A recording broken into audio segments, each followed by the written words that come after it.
Bu şekilde arkadaşlar diğer katlarında böyle 9 katın 9'unu da buraya dikeceğim.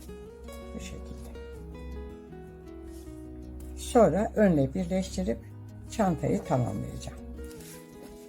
Ön tarafı diktim. Hazırlandı. Arkayı da diktim, bitti. Bir de arkaya şöyle minik bir cep koyacağım. Hani kredi kartınızı ya da ne bileyim gerekli olan bir şeylerinizi koyarsınız içine diye küçük bir şey yaptım. Bunu da buraya yerleştirirken arkadaşlar 4 tane bu taraftan 4 tane bu taraftan tepe bıraktım ve bu cebi ona göre yerleştirdim. Şimdi bakın şuradan tutturdum. İğnem burada, buradan yukarıya çıkıyorum. Dikerken arkadaşlar bu şekilde dikeceğiz. Şuradan şöyle geleceğim. Ve şuradan tekrar aşağıya ineceğim. Bakın. Bu şekilde indim. Şimdi buradan şu şekilde buraya geçiyorum. Buraya geçiyorum. Şimdi buradan şöyle edersem buraya çıkıyoruz yine. Olmaz. Buraya çıkmayalım. Şöyle gelelim. Buradan arkadaşlar bakın şuraya çıkıyorum. Bakın gördünüz mü? İğnemi görüyorsunuz herhalde. Şuraya çıktım. Bu şekilde arkadaşlar kareleri atlaya atlaya bunu kenarlardan buraya tutturacağız. 3 tarafını.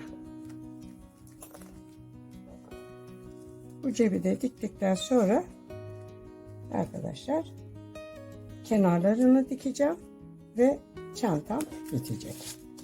Buraya geldim. Şimdi buradan şuraya geçeceğim. Şöyle. Buraya geçmeyeyim. Şuraya ineyim. Buradan şuraya çıktım. Bakın. Buraya çıktım. Gördünüz mü arkadaşlar? Tamamen tuttu. Buraya giriyorum. Şunun içine. Buradan tekrar aşağıya geçiyorum. Bu şekilde arkadaşlar böyle 3 tarafını komple dikeceğim. Bakın arka cebi diktim. Şöyle küçük bir cebimiz oldu. Bunun dışında bir de şu kısımlara şöyle minik kareler yapacağız. Şuraya. Burası taban olacak ya. Bunun için ne yapıyorum? Şu katladığım kağıdı ortadan ikiye bölüyorum. Bir tanesini alıyorum. Önce şöyle ikiye katlıyorum. Araya kırıyorum. Açıyorum. Yarıyı ortaya gelecek şekilde katlıyorum. Diğer yarıyı da ortaya gelecek şekilde katlıyorum. Ve şöyle birleştiriyorum. Şöyle minik bir karemiz oldu. Diğer yarıyı alıyorum. Onu buradan şöyle içeriye sokuyorum arkadaşlar. Şuradan çıkmasına izin vermeyeceğiz. Ve döndürüyorum. Bir döndüm. Bir daha döndüm. Ve bunu yakalayıp tam şuraya şöyle yerleştireceğim. Şu vaziyette yerleştiriyorum.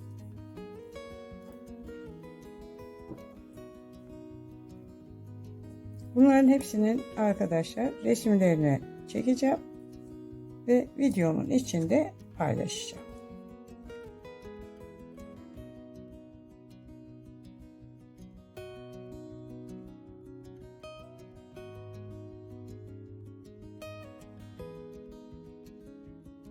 Bu şekilde 12 tane kare yapacağız.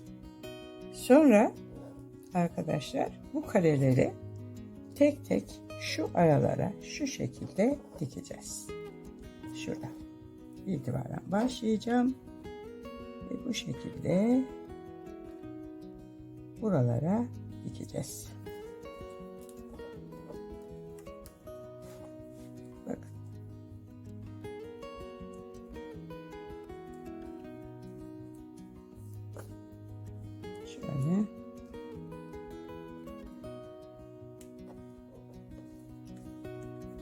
Evet, bu şekilde arkadaşlar dikeceğiz. Şöyle, böyle.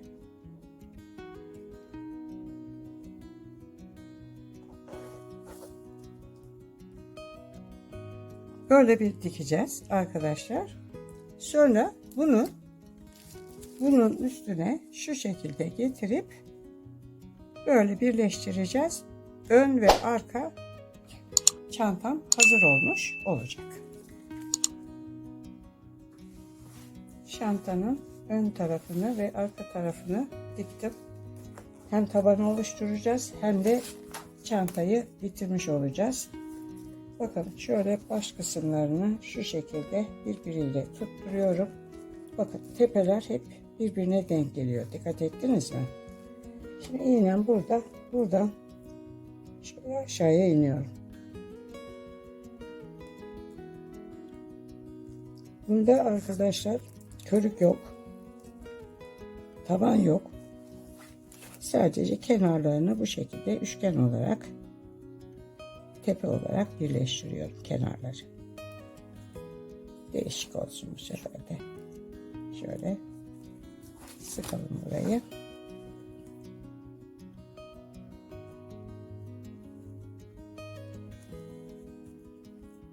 Burayı diktim. Bakın şu kısım tuttu. Şimdi aşağıya iniyorum. Buradan şöyle dönüyorum. Şuradan ipimi böyle atıyorum ve bu şekilde çantalar yapmıştım arkadaşlar. Bunun nasıl dikildiğini de eski videolarıma bakarak görebilirsiniz. Bakın böyle burası da oldu. Bakın, görüyor musunuz? İniyorum aşağıya. Şimdi burayı dikeceğim. Şurada. Buradan aşağıya iniyorum. Şöyle. Bu tarafa atlıyorum. Şu aradan içeriden yukarıya çıkıyorum.